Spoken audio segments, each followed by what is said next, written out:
Hey, I'm Alicia from mobilitymastery.com, and today I'm going to show you how to release some QL fascia. So QL stands for Quadratus lumborum, and it's a muscle in the low back.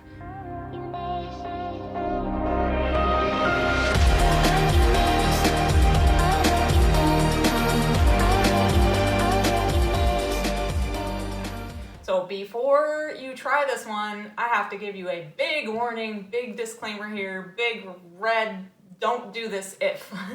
So a lot of you are gonna arrive on this video with QL pain, with low back pain, with sacrum pain, with tailbone pain, with something going on in that back region, and this is not the technique for you. It is so tempting to go to the site of pain and massage it or dig into it and try to force it to release, to let go. And I promise, even if you think that area is tight, the spot that's causing you pain, right, your low back, it's probably tight because it's protecting your spine. So if you've been with me for any length of time, then you know that I have a saying, which is where the pain is almost never the problem.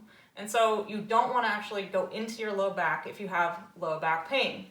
And when I say low back pain, I include everything that kind of encompasses that. So like I said, it could be that QL soft tissue pain.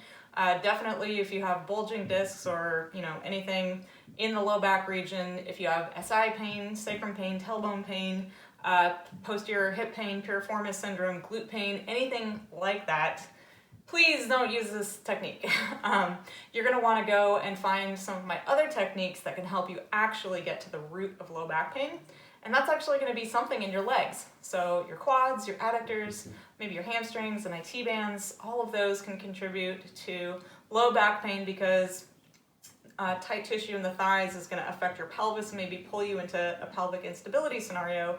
And what happens is your QL or any of the other muscles back here can start to feel like they're getting pulled out of alignment, freak out, clamp down, start to spasm, or hold on for dear life to keep you stable because your brain's going to do whatever it can to protect your spine because it contains the central nervous system, the spinal cord, and that's what your brain needs to communicate to everything in your body.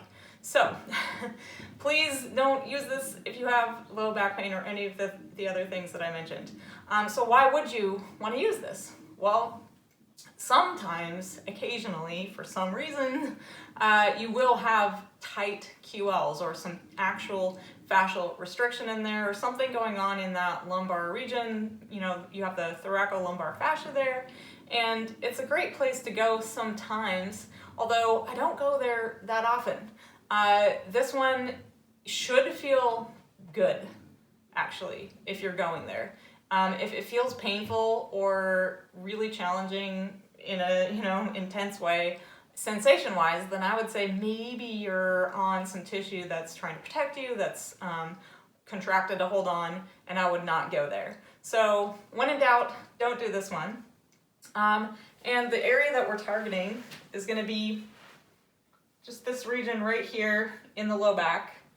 And I want to make sure you're not going on your spine, so we're not trying to release anything in the spine. And you don't want to go too low down into that glute because there's bones back here, bony attachment sites, and that's not going to feel very good. So you're looking to place the ball somewhere right about here, and you also don't want to go up there where the kidneys are. So all of our anatomy is a little different. Just get to know your body. And the reason I'm using a tennis ball for this is because the tennis ball is really forgiving, right? It smushes down a bit, but it's not going to go all the way flat, and so it's actually going to grab some of that tissue, but it's going to be pretty forgiving. So if you happen to go on one of those bony attachment sites or too close to your spine, it's not that big a deal. If you try to use a lacrosse ball or any of the other harder balls, God forbid a golf ball or something like that, if you end up on your spine, that could be very bad news. So please use a tennis ball or something like a squishy ball, something really soft and forgiving like this. The reason I love the tennis ball for this is because of the texture of whatever this is, felt. It's going to actually grab your fascia back there, and the movements you're going to see when we actually get to the technique is kind of a twisting motion, almost like an old Indian burn, but that movement can actually have a really positive effect on the fascia. So we're not trying to find adhesions here necessarily. We're trying to kind of compress and shear a little bit through that. It's a swiveling motion that you're going to see me do, but the tennis ball will actually grab your clothing, and through your clothing some of your skin and superficial fascia, and then maybe a little bit, if you're compressing it good enough, of that deeper fascia in there. And this is just my preferred tool, so please use a tennis ball. They're abundant, cheap, and I'm going to show you how to do it. Here we go. Okay, so you're going to place the tennis ball right there at the low back in that QL region. You want to make sure you're on your soft tissue, not on any of the bones back there of the pelvis, and also not on your spine. And then once you get it kind of in place, you're going to take the leg that the ball side of that QL. So I'm on my left QL, I'm going to take my left leg, cross it over my right, and then the movements here, you might want to play around with what works for you. This isn't like a POW technique. It's not gonna, you're probably not gonna feel a ton of sensation unless this fascia is really tight on you. So just know that some sensation means you've got something, and then it might just take hunting around, and different movements might work for you versus me. So I'm just giving you guidelines, and you can kind of play with it to feel into what's right for you. So once you place the ball there, the first thing I would play around with is just pushing this knee out, like away from your body or your upper body, back and forth a little bit to kind of see what's there. And then the other thing you can play around with is rocking back and forth. So you're using that stabilizing leg, the right leg, to kind of see what's here and hunt it out. And then once you really get a feel for it, you can maybe say go over here and you're like, ooh, there's something there. Then you can lift up a little on that right heel and then really get into it with that movement. So it's very subtle here. You probably can't even tell that I'm pushing up with my heel. It's my hip, my hips that actually come off the ground just a little bit. And what that does is it just loads the tissue into the ball. And then I'm just kind of going, scrubbing back and forth basically. And my hips are at a little bit of an angle here because I'm trying to get the weight into that left QL. So that's one of the things you can do. Or you might try, like I said, that side to side, and maybe that's really doing it for you. And then one other option you could play with, and this is going to work for some of you and not for others, but you could play around with just drawing that left knee into your chest and then extending it down. Maybe rolling side to side, that doesn't do a whole lot for me, but just play around with it. Drawing it up and straightening it out. And what we're kind of doing here is just playing with loading the tissue and then kind of taking it away. But again, just playing with, maybe you want to rock with that knee all the way in. I don't know.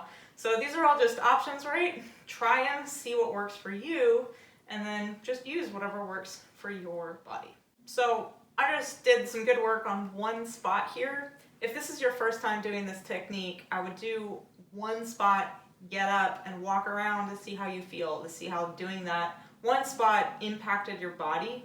And then if you want to do more, you can. So I just want you to know, we're not looking for one spot in that QL area. It's kind of a, I don't know, maybe a couple inches in diameter each way. And if you move 1/4 of an inch, you're going to find something a little different. So you could move a little bit closer to your spine, or a little bit closer to the pelvis, right? Or a little bit closer out towards your side body. So don't think you have to only use one spot. You could find multiples, and they might be right next to each other, and you might feel something totally different in one spot versus another. All right, well, there you go. That's my QL release using a tennis ball.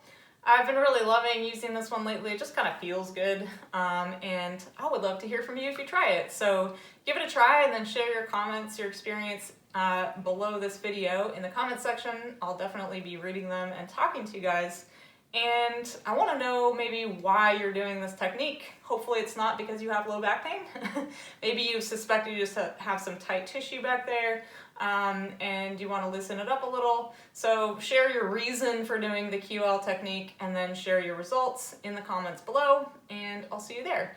If you are new here, hit that subscribe button. I have new videos going out every week, a couple every week. And I do special trainings to my email community and share some stories I don't share anywhere else, so I hope you'll join my email community too. And if you do, I've got some free resources for you. So you can find the link below this video in the description for entering your email address, getting some free resources, and then you can be part of my email community and get those free trainings and stories I don't share anywhere else. Thanks so much for watching, and I'll see you next time.